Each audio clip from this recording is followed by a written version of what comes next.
Hello, my name is Douglas Shaw from Edinburgh Bike Fitting, and this is the MODA Molto.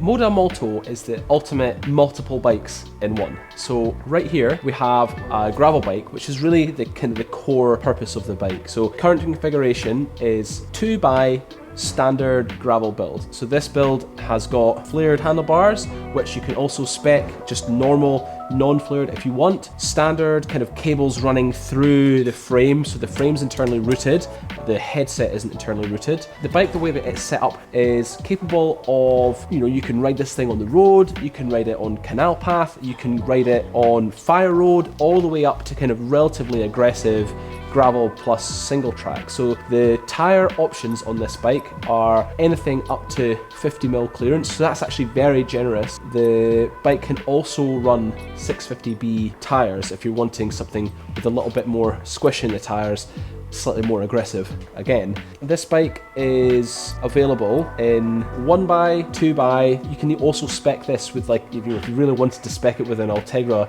12-speed Di2 group set, you could, and ride it just as a road bike. Back to the kind of the functionality of this bike, you've got top tube bosses for bags in the top tube. You've got mudguard eyelets, so you can ride this with full mudguards, front and back. And then you've got pannier racks, so you can sort of use this bike as a light touring bike. And you also have bosses on the front of the bike as well. So really using this bike as a fully functioning road bike, fully functioning touring bike, and a fully functioning gravel bike, you can definitely do that. Coming back to the geometry of this bike, it's quite high at the front end with a sloping top tube. The other thing about this bike, coming back to the core function, would be keep in mind that it's got a relatively slack head tube. Now, there's definitely a benefit to that. So when the terrain gets a little bit more bumpy, having a longer wheelbase really just adds to that ability to be able to soak up the terrain and soak up more kind of aggressive bumps. So if you like, riding this bike is going to be very stable, and the front wheel is quite far away from the front of you. So when you're going down steeper terrain, it's not going to ever feel like you're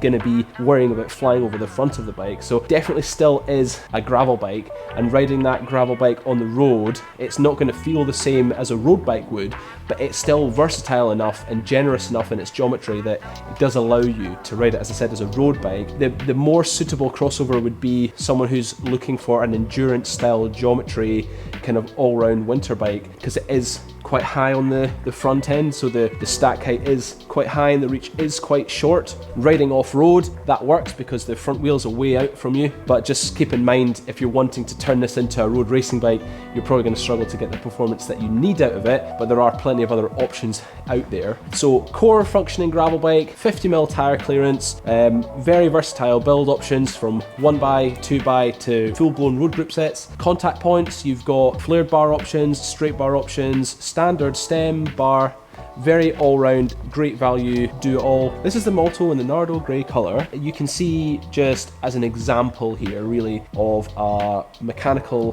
105 road bike option. So you've got 36 massive squidgy road tyres on it, plenty grip, plenty of comfort, with a very kind of upright, very all year round suitable geometry. So definitely for a slower, comfortable ride in the wintertime where you're maybe not so fussed about top end average speeds, it's going to suit that riding type very well and give you everything you need from like a comfort point of view. A very sure-footed bike on slightly slippier, more treacherous road conditions. In this configuration with the 36s on it, if you're anything like me, you can still bomb it down a light gravel path even with its slick tyres, if you want to have a bit of fun. So there really is a lot you can do with this bike just in one frame, and I thoroughly recommend it. That finishes off, I guess, the review of the MODA Molto.